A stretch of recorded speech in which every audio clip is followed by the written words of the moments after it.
Hello guys, welcome back to my channel edutainment and मैं हूं स्मिता सिंह, आपके educator for code 55 human resource management and labour welfare.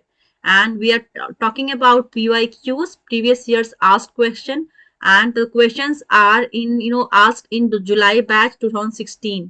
So 2016 में पूछे गए questions पे हम बात करेंगे and we are preparing for NTA UGC net JRF 2022। And session start करने से पहले मैं आपको क्वेश्चंस दिखा देती हूँ। जो सारे क्वेश्चंस हमने अब तक के प्रीवियस सेशंस में कर चुके हैं, वो सारे क्वेश्चंस आप देखेंगे स्क्रीन पे।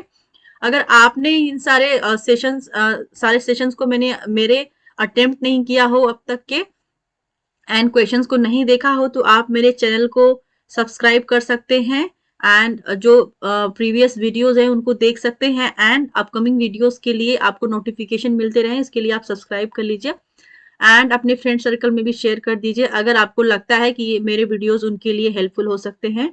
एंड अगर मेरे वीडियोस अच्छे लगते हैं तो आप लाइक करिए वीडियोस को, राइट। सो सेशंस में मैं बता दूं कि क्या क्या हमने करा अभी पिछले सेशन में, क्या क्या क्या करा दिया है मैंने। सो टोटल 40 क्वेश्चंस मैंने कराया था, जिनमें से मैं 50 क्वेश्चंस की सीरीज लेकर के आई थी एंड 50 क्वेश्चंस में out of 50 I have completed 40 questions. And आज हम बात करेंगे 41 क्वेश्चन की। लास्ट सेशन का लास्ट क्वेश्चन था क्वेश्चन नंबर 40, जो आप प्रीवियस सेशंस में अगर आपने देखा नहीं होगा तो आप उन वीडियोस को जाके देख सकते हैं। आज का हमारा इस सेशन का पहला क्वेश्चन होगा question number 41। Assertion and reason के बेसिस पे एक क्वेश्चन है। असर्शन एंड रीजनिंग के बेसिस पे जो भी क्वेश्चंस आते हैं उनको हमेशा आप जब भी असर्शन को पढ़ें बिकॉज लगा के रीजन को पढ़ें, ताकि आप अगर बिकॉज लगा के पढ़ते हैं तो आपको एक प्रॉपर अंडरस्टैंडिंग होती है कि क्या क्वेश्चन का फॉर्मेशन है, क्या एक दूसरे को रिलेट कर रहे हैं, क्या ये एक दूसरे के लिए कॉम्प्लीमेंट्री है। तो इस तरह से आप क्वेश्चन को अंडरस्टैंड कर पाते हैं, सही आंसर कर पाते हैं, right. So will start here with the question number 41। Assertion देखेंगे, value of marginal product of the worker being greater than the value of wage cost, the demand for additional workers is created because reason are the firm's profitability shall increase. आपके सामने option है। Option 1, A is incorrect and R fails to explain A. 2, A is correct and R is wrong. Third, both A and R are incorrect. Fourth, A and A is correct and R explains A. So आपके सामने options हैं, आप एक बार question को फिर से पढ़िए बिकॉज लगा के and then try to solve the question.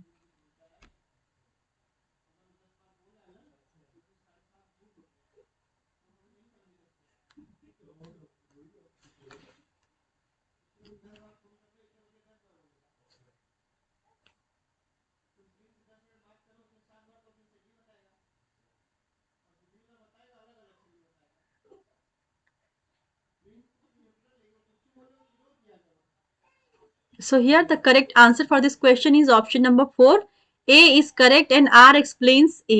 देखेंगे जैसा मैंने बताया था कि बिकॉज लगा के पढ़ेंगे ताकि हमें अंडरस्टैंडिंग हो जाए क्वेश्चन की। सो देखेंगे, value of marginal product of the worker being greater than the value of wage cost, the demand for additional worker is created because the firm's profitability shall increase, right. So आपको पता लग गया होगा कि क्या कहने की कोशिश कर रहा है क्वेश्चन। सो आप यहाँ पे देखेंगे, आप असर्शन को आपने पढ़ा, बिकॉज लगाया एंड रीजन को पढ़ा, तो आपको एक आइडिया लग गया कि ठीक है ये एक्सप्लेन कर रहा है उस बात को जो आपने असर्शन में बोला जा रहा है, वो उसको कंप्लीट कर रहा है रीजन, राइट, वो एक्सप्लेन कर रहा है। सो इस तरह से आपका option number 4 would be the right answer. Option number 42 देखेंगे, economic liberalisation brought about changes in the scenario of Indian labor force. Which among the following is not a post-liberalization characteristics? आपके सामने ऑप्शंस हैं। Option 1, market led and private enterprises dominated. Option 2, fast reactualization and contractualization of jobs. Option 3, subsidize and administered price regime. Option 4, electronic lead new generation capital and skill intensive technologies. Right. So आपके सामने question है, आप question को एक बार फिर से read करिए and try to find the answer.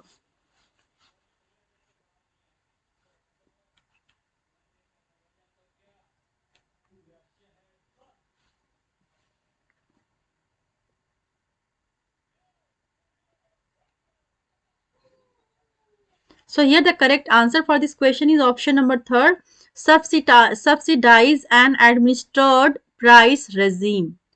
Right. So आपका क्वेश्चन नंबर 42 का सही आंसर हो जाएगा option number third. Let's move to the next question. Option number 40, question number 43 देखेंगे. Who among the following viewed unemployment as outcome of the recession in business cycle. सो आपको बताना है कि अनएम्प्लॉयमेंट को क्या माना गया, आउटकम किसका आउटकम है, अनएम्प्लॉयमेंट किसका आउटकम है of the recession in business cycle. So ये बात रिसेशन की वजह से अनएम्प्लॉयमेंट होता है, ये बात किसने बोला था, ये आपको फाइंड करना है. आपके सामने ऑप्शंस है Elliott and Merrill, option 2 William Beveridge, option 3 Fairchild and option 4 Keynes. So आपके सामने ऑप्शंस हैं, आप एक बार देख लीजिए. क्योंकि ये क्वेश्चन याद करने वाला है तो आप एक बार देख लीजिएगा एंड आंसर जब जैसे मिलता है आप इसको अपने माइंड में रिटेन रखने की कोशिश करिएगा.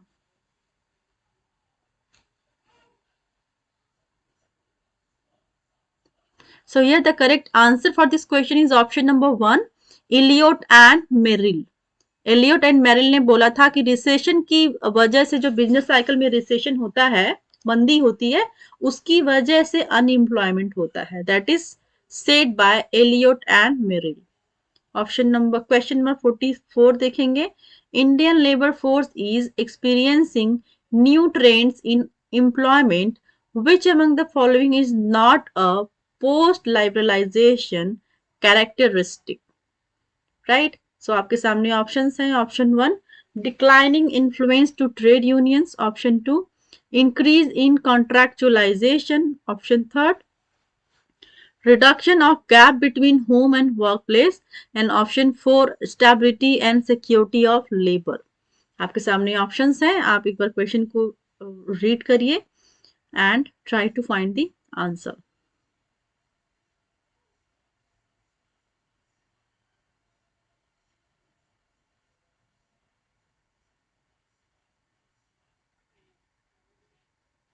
So here the correct answer for this question is, पूछा गया था which among the following is not a post liberalization characteristics. आपको not बताना था एंड सही आंसर है इसका option number 4 stability and security of labour. इसके अलावा जो 3 ऑप्शंस दिए गए हैं, option 1 declining influence to trade unions, ये पोस्ट लाइबरलाइजेशन के कैरेक्टरिस्टिक है. राइट. एंड दूसरा है increase in contractualization and third reduction of gap between home and workplace. So ये तीनों ही रीजंस हैं, पोस्ट लाइबरलाइजेशन के कैरेक्टरिस्टिक हैं, लेकिन नहीं पूछा है तो उसका सही आंसर हो जाएगा option number 4. Let's move to the next question. Question number 45 देखेंगे. Theories of labour welfare constitute the conceptual framework of labour welfare. In the name of the theories given below, pick the wrong once.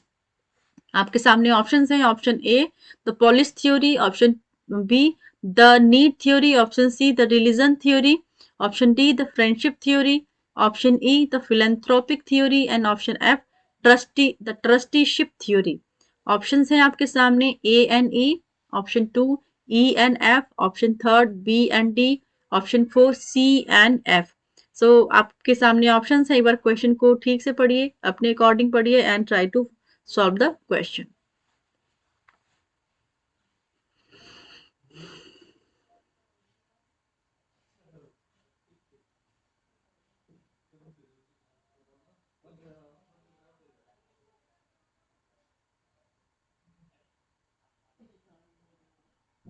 So here the correct answer for this question is option number 3.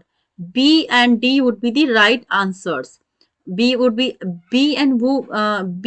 D would be the options and that are given in option number 3. So देखेंगे क्या बोल रहा है question में. बोल रहा है theories of labor welfare constitute the conceptual framework of labor welfare. In the name of the theories given below, pick the wrong ones, आपको इसमें से रॉन्ग पिक करना है। सो क्योंकि बाकी के सही है लेकिन रॉन्ग पिक यहाँ पे क्वेश्चन पूछ रहा है रॉन्ग, तो रॉन्ग इसमें क्या हो जाएगा, ऑप्शन नंबर बी को देखेंगे the need theory, and option number D देखेंगे द फ्रेंडशिप थ्योरी। ये दोनों ही रॉन्ग ऑप्शन है। राइट क्या इसमें से है, the Polish theory, the religious theory, the philanthropic theory and the trusteeship theory. So ये सारे जो theories हैं ये belong करते हैं theories of labor welfare को, right? You know, in the conceptual framework of labor welfare. And इस पे पूछ रहा था रॉन्ग वर्स चूज करना था, तो रॉन्ग इसमें से हो जाएगा the need theory and the friendship theory. So B and D, so आपको बी एंड डी दिया गया है ऑप्शन नंबर थर्ड में। सो क्वेश्चन नंबर 45 का सही आंसर हो जाएगा option number third. Question number 46 देखेंगे, which of the following is not correct, so you will have to find not correct. So here are the options. Option 1, demand for labor may be different is short run and long run. Option B, demand for labor decreases when wages increases. Option third, demand for labor increases when the supply decreases.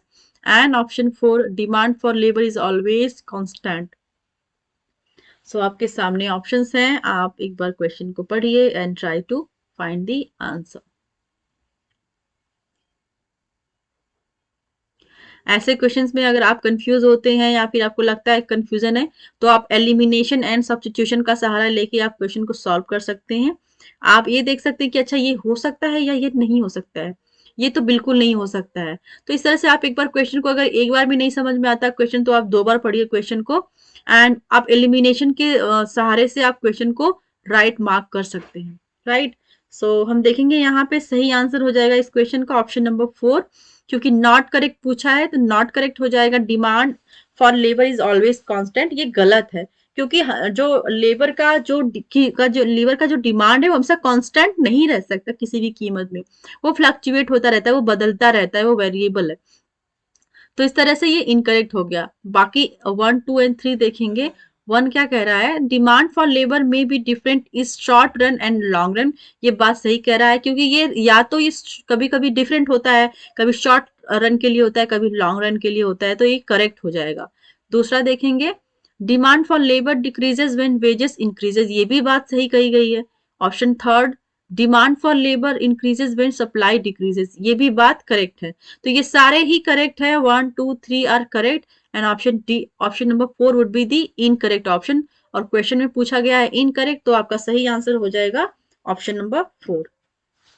Question number 47 देखेंगे। Again assertion and reasoning के basis पे question दिया गया है। Assertion को हम because लगा के, असर्शन पढ़ने के बाद बिकॉज लगाएंगे एंड देन हम रीजन को पढ़ेंगे and we will try to solve the question with the method. So क्या दिया हुआ है, assertion A, welfare is a total concept. Welfare का मतलब ही होता है total welfare is a total concept. अब देखेंगे आगे, because it is desirable state of existence involving physical, mental, moral and emotional well-being. Right? So आपके सामने ऑप्शन है, option 1 A is correct and R is wrong. Option 2 both A and R are correct and R explains A. Option 3 A is wrong and R is correct. And option 4 both A and R are wrong. So आपको सही answer बताना है। इसका सही answer हो जाएगा option number 4, both A and R are wrong, क्योंकि ये दोनों ही एक दूसरे से रिलेट नहीं कर रहे हैं। आपने बिकॉज लगा के पढ़ा तो देखा कि एक दूसरे से मैच नहीं कर रहे, एक दूसरे को एक्सप्लेन नहीं कर रहे, ये कुछ और बोल रहा है, ये कुछ और बोल रहा है। और क्योंकि welfare is a total concept नहीं हो सकता, ये क्वेश्चन की जो ये लाइन लिखी गई है ना, ये इसका फॉर्मेशन ही गलत है। ठीक है, तो ये आपका रॉन्ग हो जाएगा और जो रीजन दिया गया है वो भी रॉन्ग हो जाएगा, तो दोनों ही रॉन्ग हैं इसमें से। राइट, सो आज इस सेशन में हम इतना ही करेंगे एंड मैं यहीं पर सेशन को वाइंड अप कर रही हूँ। आगे के जो अपकमिंग मेरा सेशन होगा उसमें से जो रिमेनिंग क्वेश्चंस रह गए हैं मैं उनको लूंगी एंड उसके बावजूद और मुझे कुछ लगेगा तो मैं थ्योरी पार्ट भी इसमें इंक्लूड करूंगी। क्योंकि मैं यूनिट 3 स्टार्ट करने वाली हूँ, यूनिट 3 से हम अब थ्योरी पार्ट भी देखेंगे थोड़ा थोड़ा, क्योंकि अब पीवाईक्यूज हमने थोड़े देख लिए हैं, एमसीक्यूज भी हमने, एमसीक्यूज पे भी बात की हमने। क्वेश्चंस के साथ साथ हम थ्योरी का भी ध्यान देंगे, थ्योरी पार्ट भी करेंगे। तो जो रिमेनिंग क्वेश्चंस हैं, मैं रिमेनिंग क्वेश्चंस के साथ कुछ थ्योरी पार्ट भी लेके आऊंगी यूनिट 3 से। सो नेक्स्ट सेशन में आप मेरे साथ तब तक के लिए बने रहिए, और अभी तक जो मैंने कराया है उनको देखिए, उन वीडियोस को देखिए। अगर मेरा चैनल अच्छा लगता है, मेरे वीडियोस पसंद आते हैं, तो आप मुझे कमेंट कर सकते हैं कमेंट बॉक्स में, ताकि मुझे मोटिवेशन मिले और मैं और अच्छा करने की कोशिश करूं। अगर लगता है कि कहीं पे लैग कर रही हूँ, कहीं पे लगता है मैं फास्ट हो रही हूँ, कहीं पे स्लो हूँ, या फिर किसी भी तरह की आपको कमी नजर आती है, कोई लैग दिखता है, तो आप मुझे बता सकते हैं। I will work on that. Alright, so thank you so much for watching me. Thank you very much.